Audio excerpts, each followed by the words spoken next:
அஸ்ஸலாமு அலைக்கும் friends, welcome to my channel. இன்றைக்கி நம்ம பீஃப் சுக்கா எப்படி செய்கிறதுன்னு பார்க்க போகிறோம். அதுக்கு மீடியம் சைஸ் வெங்காயம் 2 வெட்டி வச்சுருக்கேன். அப்புறம் நிறைய கருவேப்பிலை எடுத்திருக்கேன்.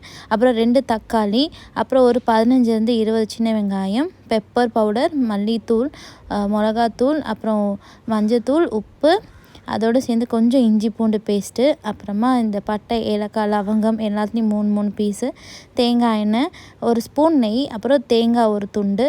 அதுக்கப்புறமா இப்போ நம்ம ஃபஸ்ட்டு வந்துட்டு பீஃபை வந்து தயிரில் 2-3 டீஸ்பூன் தயிர் போட்டு நல்லா பெரட்டி எடுத்துக்கலாம். நான் ஏன் தயிர் போடுறேன்னா, எனக்கு அது கொஞ்சம் புளிப்புத்தன்மை ரொம்ப பிடிக்கும். தயிர் போடுறதுனாலே கொஞ்சம் க்ரீமியாக இருக்கிற மாதிரி ஃபீல் ஆகும். அதனால தான். ஸோ இன்றைக்கி குக்கரில் தான் நம்ம பண்ண போகிறோம். அதுக்கு ஃபஸ்ட்டு வந்துட்டு 3-4 டேபிள் ஸ்பூன் அளவுக்கு தேங்காய் எண்ணெய் ஊற்றிக்கலாம். அதோட வெறும் ஒரு டீஸ்பூன் நெய் மட்டும்தான் நான் சேர்க்க போகிறேன். இந்த நெய் சேர்க்குறது எனக்கு வந்து அந்த ஃப்ளேவர் ரொம்ப பிடிக்கும் அப்படின்றதுக்காக. இது வந்து நம்ம ஆத்தென்டிக்காக மலபார் ஸ்டைலில் பண்ணுறதுனால தான் இந்த தேங்காய் எண்ணெயும் தேங்காவும் நம்ம போட போகிறோம். ஸோ நல்லா எண்ணெய் சுட்டதுக்கப்புறமா பட்டை, ஏலக்காய், லவங்கம் 3 துண்டு எடுத்து வச்சுருந்தேன். அதை போட்டுட்டு சின்ன வெங்காயம் போட்டு நல்லா வதக்கி எடுத்துக்கலாம். நல்லா வதக்கும் போது அதோடு சேர்ந்து நம்ம வெட்டி வச்சுருக்க மீடியம் சைஸில் வெட்டி வச்சுருக்கோம்ல 2 வெங்காயம், அதை எடுத்து போட்டுக்கலாம். எந்த அளவுக்கு வதங்கணும்னா, அது வந்து கண்ணாடி பதத்தையும் தாண்டி அந்த ப்ரௌன் கலரும் ஆகாமல் இருக்கணும். அந்த லெவலில் வரும்போது 3 டீஸ்பூன் இஞ்சி பூண்டு பேஸ்ட் போட்டுக்கலாம்.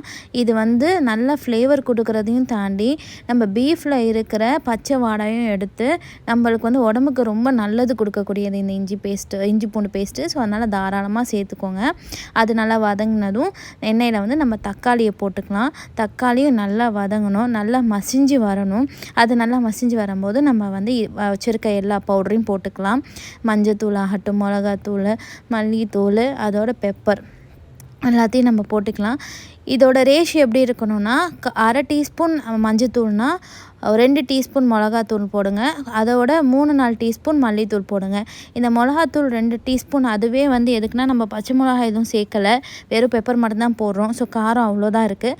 அதனால் தாராளமாக உங்கள் காரத்துக்கு ஏற்ற மாதிரி நீங்கள் மிளகாத்தூள் போட்டு நம்ம தயிரில் பெரட்டி வச்சுருக்கிற பீஃபையும் போட்டு நல்லா வதக்கிட்டு கடைசியாக கை நிறைய கருவேப்பிலை எடுத்து போடலாம். இந்த கருவேப்பிலையில் இருக்கக்கூடிய டேஸ்ட்டு, மணமும் அவ்வளோ சூப்பரான விஷயம். ஸோ அதை வந்து தாராளமாக போட்டுக்கோங்க. கடைசியாக பீஃபுக்கு தேவையான அளவு உப்பு போட்டுக்கலாம்.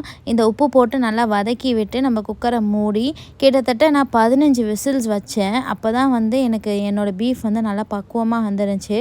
ஸோ மேலே நல்லா எண்ணெய் மிதந்து வந்துருந்துச்சு. ஸோ நல்லா அந்த தண்ணியெல்லாம் சுண்டி நல்லா வதக்குனதுக்கப்புறமா நம்ம முக்கியமான விஷயம் பண்ண போகிறோம். அந்த ஆத்தென்டிக்கான மலபார் ஸ்டைல் கொண்டு வர்றதுக்காக நம்ம தனியாக ஒரு கடாய் எடுத்து அதில் வந்து தாராளமாக தேங்காய் எண்ணெயை மட்டும் ஊற்றிட்டு அந்த தேங்காய் எண்ணெயில் வந்து நம்ம குட்டி குட்டியாக வெட்டி வச்சுருக்கிற தேங்காய் அதை போட்டு நல்லா வதக்க போகிறோம். எந்த அளவுக்கு வதக்கணும்னா, ஒரு பாயசத்து போடும்போது எப்படி நம்ம முந்திரி பருப்பு வதக்குவோமோ அதே அளவுக்கு நல்லா ப்ரௌன் கலராக வந்ததுக்கப்புறமா அதை எடுத்து நம்ம பீஃப் சுக்காவில் போட்டு நம்ம ஃப்ரை பண்ண போகிறோம். ஸோ கடைசியாக இந்த தேங்காய் போட்டதுக்கப்புறமா நம்ம மிச்சம் வச்சுருக்கிற கருவேப்பிலை, நிறைய கருவேப்பிலையில் பாதி கருவேப்பிலை நம்ம எடுத்து தனியாக வச்சிடணும். அதையும் அந்த தேங்காய் எண்ணெயோடு வதக்கி அதையும் நம்ம எடுத்து போட்டு கடைசியாக ஒரு பெரட்டி நம்ம இறக்கிட்டோன்னா சூப்பரான பீஃப் சுக்கா ரெடி ஆயிடும். இது வந்து சப்பாத்தி, தோசை எல்லாத்துக்குமே அல்டிமேட்டாக இருக்கும். சப்பாத்திக்கெலாம் சூப்பராக இருக்கும். ஆனால் நாங்கள் வந்து தேங்காய் பால் ரசம் வச்சு இது சாப்பிட்டோம். அல்டிமேட்டாக இருந்துச்சு. நீங்களும் ட்ரை பண்ணி பாருங்கள். தேங்க்ஸ் ஃபார் வாட்சிங் மை வீடியோ.